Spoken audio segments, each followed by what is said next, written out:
Hola amigos, bienvenidos a Otras Miradas. Esta semana celebramos la Semana del Enfermo.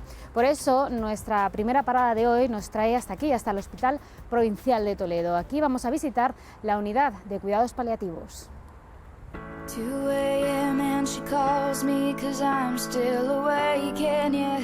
Cuando escuchamos la palabra paliativos, muchos pensamos en morfina, llantos y tristeza.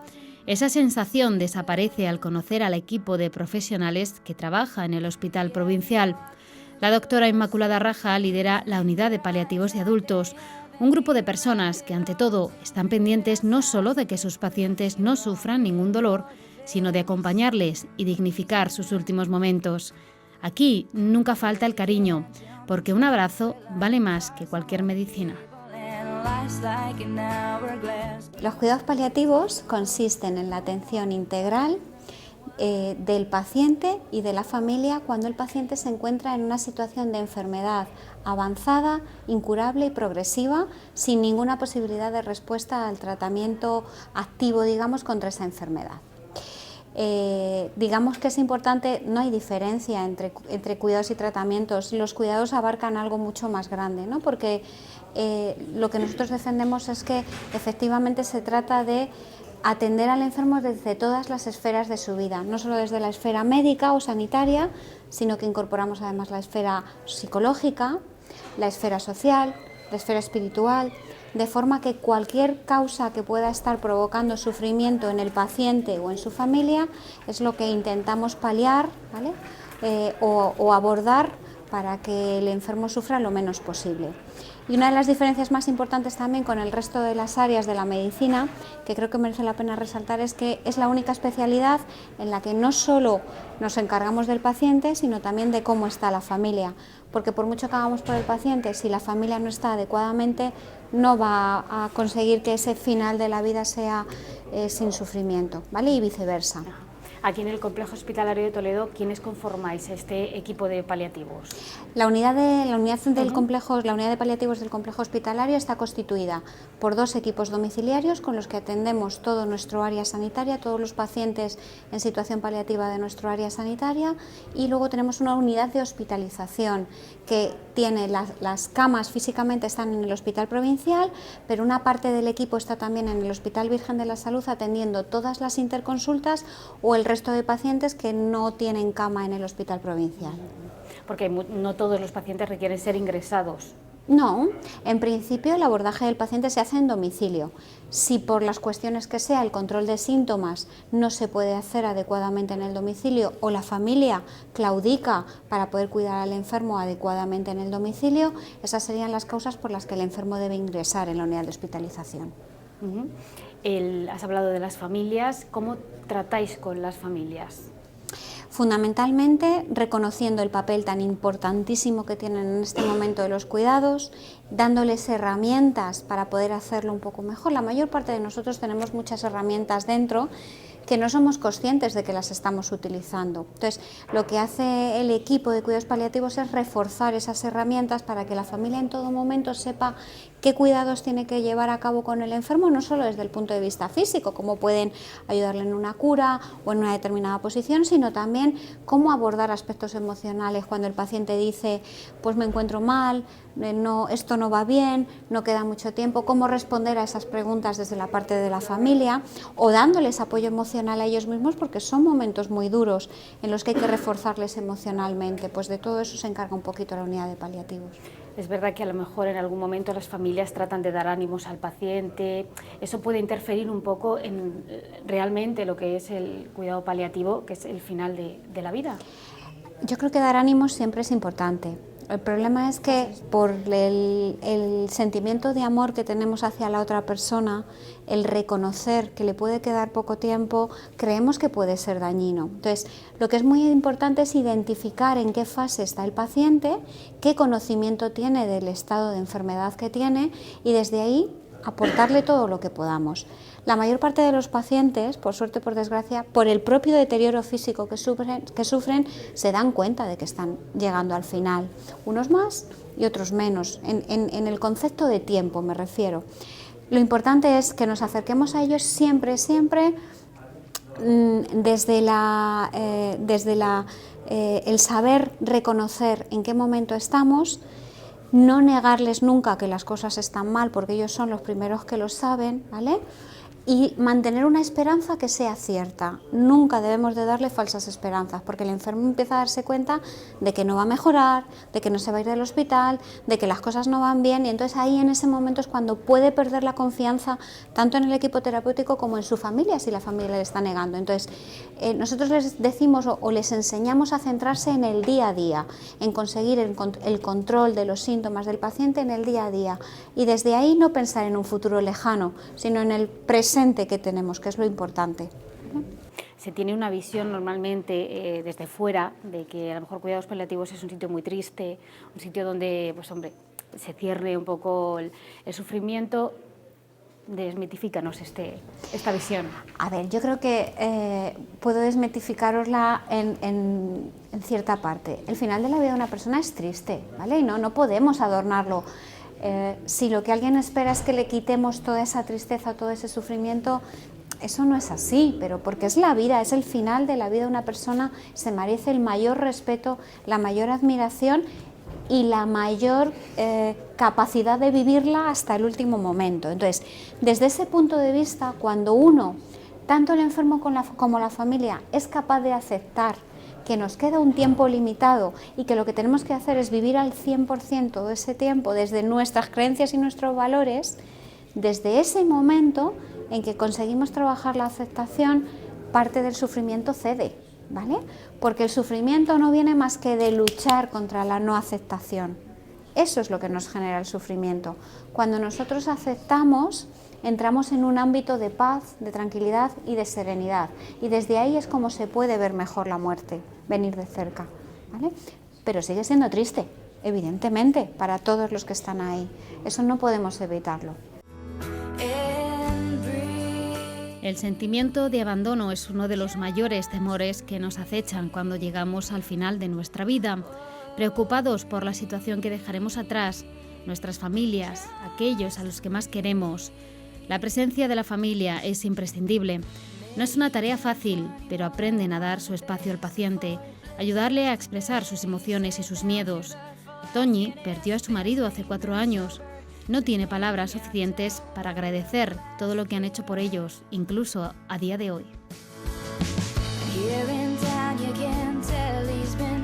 Bueno, Toñi, estamos contigo aquí en la unidad de paliativos. Tú has sido usuaria, tu marido ha estado aquí en esta unidad. Cuéntanos tu experiencia, ¿cómo se afronta cuando el doctor de la especialidad que fuera en el caso de tu marido, cómo se afronta el hecho de decir, te queda X tiempo de vida? Bueno, pues la verdad que muy mal, me emociono, perdón, muy mal porque aparte de que mi marido era una persona muy fuerte, pero lo llevó fatal, fatal. Sí es verdad que estuvo 6 años con la lucha contra el cáncer, tuvo la desgracia que le salió, perdón, 3 veces. Entonces, la verdad que nos ayudó muchísimo, muchísimo el grupo de paliativos, muchísimo, a él y a mí. Entonces, mis hijos tuvimos mucha ayuda con ellos y claro, pues se pasa muy mal, son 6 años fatal. Él era una persona muy fuerte, él no quería ayuda. De hecho, en medicina paliativa pasaron un montón hasta que consiguieron que fuera con ellos, sobre todo la medicina, que no quería medicina. Él decía que el dolor se lo iba a pasar bien y que no necesitaba. Pero la verdad que un buen día no tuvimos más remedio que llamarlos a Inma y María. Fueron, no sé, una persona que para mí todavía... Vamos, para mí como si fuera mi familia. ¿Guardas un gran recuerdo de este ellas? equipo? Sí, de equipo. Yo desde luego le aconsejo que todo el mundo, de verdad, se haga pues eso, que se hagan a ellas y que es una persona, son personas maravillosas porque te ayudan muchísimo. Mi marido, ya te digo, que era una persona que era muy fuerte y no quería ayuda, pero al final sí lo tuvo que coger, lo que es las pastillas, inyecciones. Mi marido estuvo 6 años luchando y pasó mucho, pero la verdad que muy deteriorada no fue. No se fue porque comió mucho, comía bien, él comía todo lo que le venía bien para el cáncer, lo comía y ya te digo, pero vamos, al final pues no tuvo la cosa no llegó a buen puerto. Pero vamos, yo del paliativo no puedo hablar nada, ni tanto de María como Inma, como Arantxa, como Laura, todos. Estupendo. Y de hecho yo todavía sigues viniendo y tienes hacer preguntas a ellas una relación estupenda entre todas, sí, muy bien. Pues eres un gran ejemplo para otras familias. ¿Qué les dirías a la hora de afrontar este tipo de diagnósticos? Bueno, pues sobre todo que no se vengan abajo y que ellos no vean que la cosa no va bien, claro, y no se vengan abajo sobre todo, siempre sonriendo, aunque tengas en el estómago otra cosa, claro. Y nada más te puedo decir, pues eso, que hay que ayudarles al máximo y estar con ellos y salir de fiesta dentro de lo que ellos quieran, claro. Porque no solamente es lo que tú quieres, sino lo que ellos quieran hacer. Es verdad que a lo mejor preocupaba a los pacientes que están en esta situación, les preocupa más lo que dejan, la familia que dejan aquí, que realmente lo que yo ellos... te puedo decir el caso de que tenemos una pequeña empresa familiar y él, una semana antes de ingresar allá los últimos días de su vida, pues dejó a su hijo todo preparado porque le llevaba la contabilidad y él dejó a su hijo todo preparado porque sabía que que ya eran los últimos días de su vida. Y más mi marido, que leía mucho y hablaba mucho con los médicos y entonces él estaba como, lo tenía muy asumido, preparado, pero a la vez sabía lo que le venía, sí. Él sabía que los finales, pues esos 11 días últimos de su vida fueron en el hospital. Estuvo 7 días sedado y al final, pues nada, 68 años, muy joven, relativamente.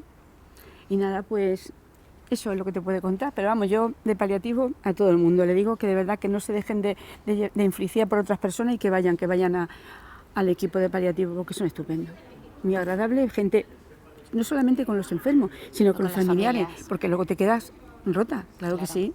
Claro que sí. Durante y después, y después de la pasar el duelo. Y pasar el duelo, que se pasa muy mal, claro que sí, que se pasa muy mal.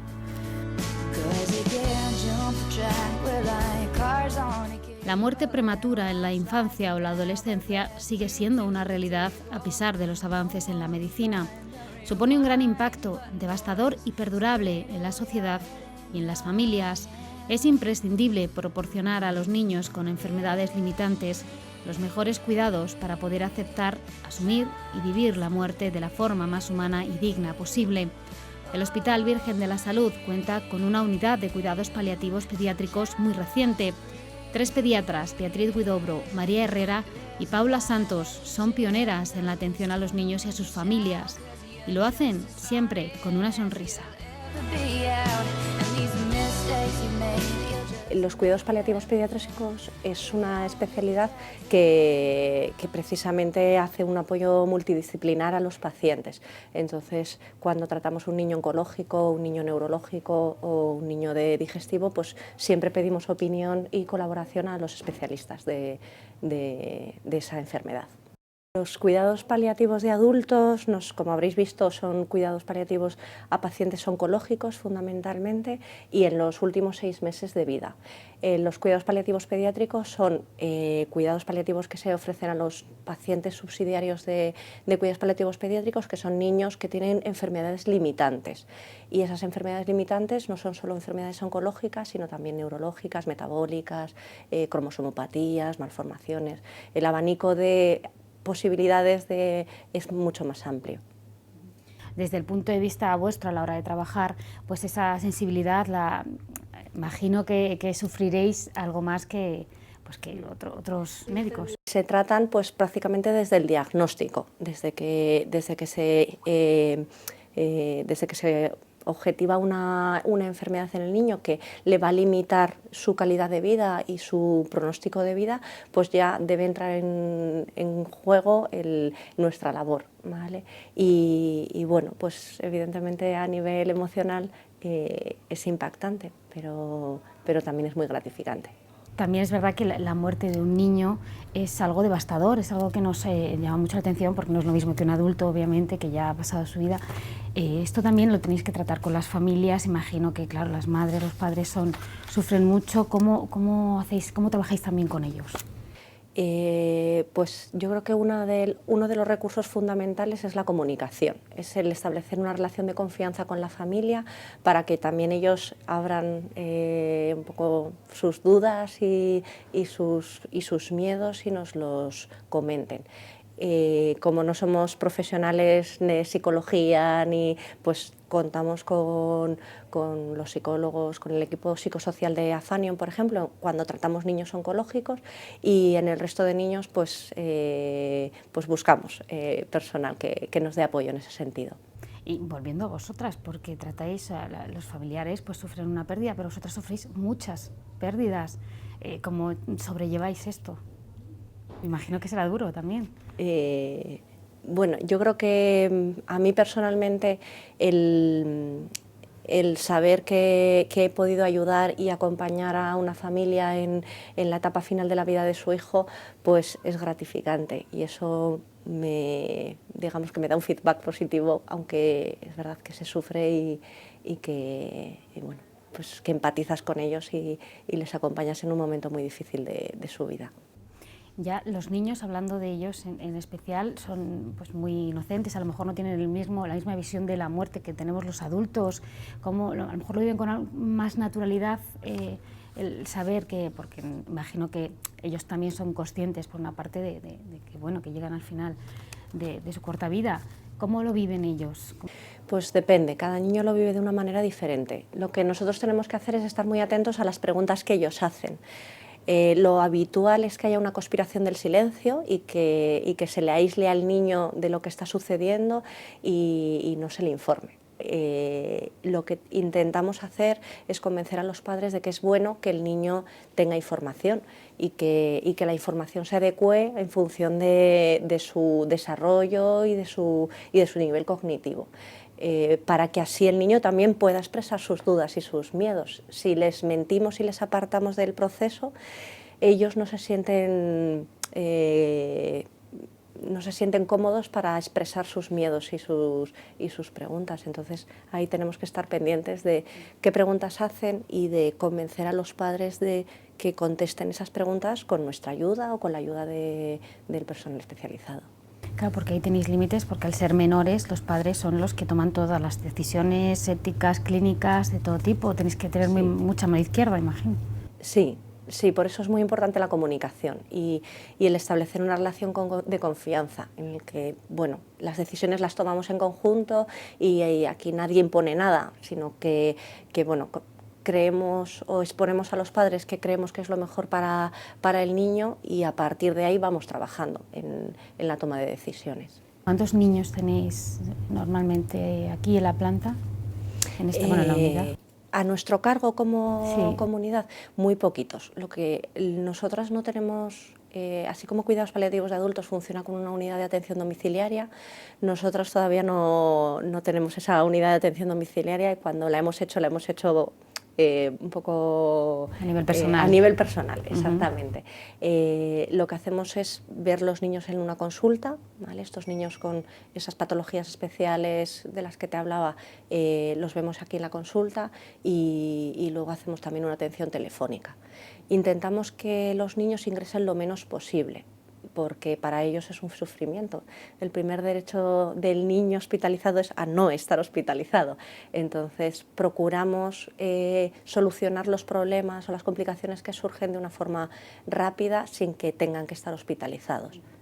Los niños normalmente siempre prefieren estar en sus casas, en sus entornos, pero hay veces que eso no es posible. Estamos ahora mismo aquí como en una escuela para niños porque hay algunos que pasan mucho tiempo aquí. Claro, los tratamientos oncológicos, por ejemplo, son tratamientos muy prolongados. Pues niños con determinadas patologías necesitan tratamiento pues durante mucho tiempo o muchas veces a lo largo del año. Entonces, bueno, pues hay que intentar que sea el menor impacto posible para el niño y para su familia, porque todas las familias tienen otros niños, tienen que organizarse, tienen trabajos, así que intentamos normalizar en la medida de lo posible la vida familiar. Los cuidados sanitarios y la asistencia religiosa son pilares básicos para despedirse en paz. La tristeza hay que vivirla, no camuflarla. Es bueno llorar, igual que es bueno reír.